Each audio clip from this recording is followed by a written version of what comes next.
కార్తీక దీపం 2 ఆగస్టు 10వ తేదీ 433వ ఎపిసోడ్ ఆసక్తికరంగా సాగింది.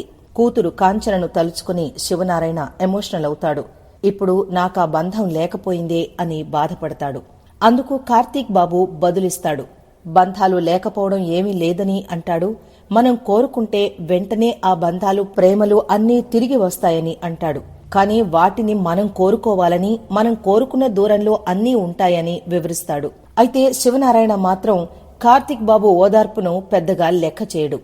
మీ సలహాలు మాకేం అవసరం లేదు అనంటాడు. దాంతో కార్తీక్ బాబు వెంటనే మరి మా లెక్కలు తేల్చండి అనంటాడు. దీపతో ఈ ఇంట్లో పెళ్లికి ఒప్పుకుంటారా లేదా అని ప్రశ్నిస్తాడు. ఇక శివనారాయణ జరుగుతుందని కార్తీక్ బాబుకు మాటిస్తాడు. ఆ తర్వాత ఏం జరిగిందనేది ఆసక్తికరంగా మారింది. ఇక ఆగస్టు 12వ తేదీ 434వ ఎపిసోడ్లో ఏం జరిగిందంటే, మళ్లీ దీపకు నాకు మీ ఇంట్లోనే పెళ్లి చెయ్యాలన్న కార్తీక్ కండిషన్కు శివనారాయణ ఒప్పుకుంటాడు. కానీ సుమిత్ర మాత్రం కార్తీక్ అడిగిన దానికి ఒప్పుకోదు. పీకల దాకా కోపం ఉన్న నేను దీపకు తల్లిగా ఉండి పెళ్లెలా జరిపిస్తాను అని అంటుంది. తనకేమాత్రం ఇష్టం లేదని అంటుంది. కానీ శివనారాయణ మాట ఇవ్వడంతో ఎలాగైనా చేస్తారని కార్తీక్ బాబు భరోసాతో వెళ్లిపోతాడు. తమ పెళ్లితో 2 కుటుంబాలను ఒక్కటి చేసే అవకాశం వస్తుందని అంటాడు. ఇక ఇదే విషయాన్ని కార్తీక్ బాబు, దీప ఇంటికి వెళ్లి కాంచనకు కూడా చెప్తారు. దాంతో కాంచన ఫుల్ ఖుషి అవుతుంది. పైగా శివనారాయణ నిన్ను గుర్తు చేసుకుని భావోద్వేగమయ్యాడు అని కార్తీక్ బాబు కాంచన తల్లికి చెప్తాడు. దాంతో కాంచన కూడా సంతోషిస్తుంది. మీ ఇద్దరికీ ఆ ఇంట్లో పెళ్లి జరుగుతూ ఉండడం ఆనందంగా ఉందని అంటుంది.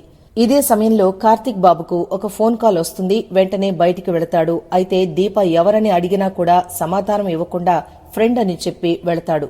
ఇక కార్తీక్ బాబు వెంటనే బయటికెళతాడు. కార్తీక్ బాబుకు ఫోన్ చేసింది మరెవరో కాదు, జ్యోత్స్నే. ఇక కార్తీక్ బాబు వెళ్లి జ్యోత్స్నను కలుస్తాడు. జ్యోత్స్న కార్తీక్ బాబు దగ్గర కావాలని ప్రశ్నిస్తుంది. కానీ కార్తీక్ బాబు మాత్రం జ్యోత్స్నను అంతకంతకు దూరం పెడుతూనే ఉంటాడు. జ్యోత్స్న మాట్లాడుతూ, అసలు నీకు ఇంట్లో మళ్లీ పెళ్లి జరిపించాలనే ఆలోచన ఎందుకొచ్చింది అని ప్రశ్నిస్తుంది. నువ్వు తాళి తెంపడం వల్లనే అని బదులిస్తాడు.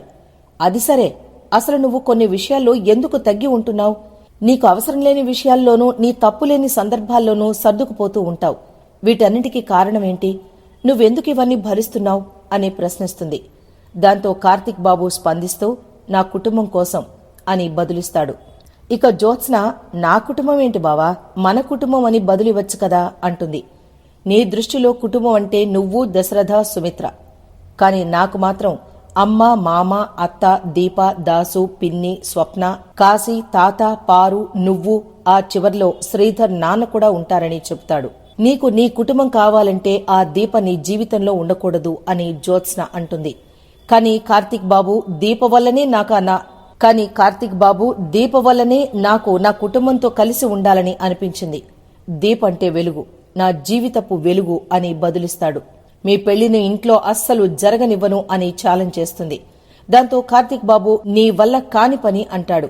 సవాలంటే సవాలని అనుకుంటారు. ఇక జ్యోత్స్న ఇంటికి తిరిగి వెళ్లేసరికి అక్కడ కూడా ఇదే టాపిక్ జరుగుతూ ఉంటుంది. కార్తీక్ బాబు, దీపల పెళ్లికి నేను అనుమతించాను, కానీ ఇంట్లో వాళ్ళందరి అభిప్రాయం కూడా తీసుకోవాలి అని శివనారాయణ అనుకుంటాడు. ఇక వెంటనే దశరథ వద్దకు వెళ్లి ఇదే విషయాన్ని గుర్తు చేస్తాడు. కార్తీక్ బాబు, దీపల పెళ్లి గురించి ఏమైనా ఆలోచించావా అని అడుగుతాడు. మీ నిర్ణయమే మా నిర్ణయం నాన్న అని బదులిస్తాడు. ఇక జ్యోత్స్న, పారు, సుమిత్ర కూడా వీరి మాటలు విని బయటకొస్తారు. శివనారాయణ తను ఎవరి అభిప్రాయం తీసుకోకుండా కార్తీక్ బాబుకు మాట ఇచ్చానని అంటాడు. అందుకు కారణం ఈ ఇంటి ఆడబిడ్డలు కన్నీళ్లు పెట్టకూడదని, అక్కడ నా కూతురు కాంచన, ఇక్కడ నీ కూతురు జ్యోత్స్న కంట కన్నీరు ఉండకూడదని ఏకపక్షంగా నిర్ణయం తీసుకున్నాను అని శివనారాయణ అంటాడు. ఇక దీనికి సుమిత్ర స్పందిస్తూ, ఏదేమైనా ఈ నిర్ణయానికి నేనస్సలు ఒప్పుకోను అని అంటుంది. నా భర్తను చంపేందుకు ప్రయత్నించిన వ్యక్తికి నేను తల్లిగా ఉంటానని ఎలా అనుకుంటున్నారు? ఇప్పటి వరకు మీ మాట నేనెన్నడూ జవదాటలేదు మావయ్య. కాని ఈ విషయంలో నన్ను క్షమించండి, నేనస్సలు అంగీకరించడం లేదు అని చెప్తుంది.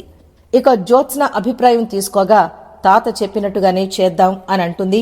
మరోవైపు పారు కూడా శివనారాయణకే సపోర్టు చేస్తుంది. ఇక శివనారాయణ, దశరథ కూడా సుమిత్ర అభిప్రాయం కోసం ఎదురుచూస్తూ ఉంటారు. నీకిష్టం లేకపోతే నా మాటను కార్తీక్ బాబు నుంచి వెనక్కి తీసుకుంటాను అంటాడు. ఇక ఆ తర్వాత ఏం జరిగిందనేది ఇప్పుడు ఆసక్తికరంగా మారింది.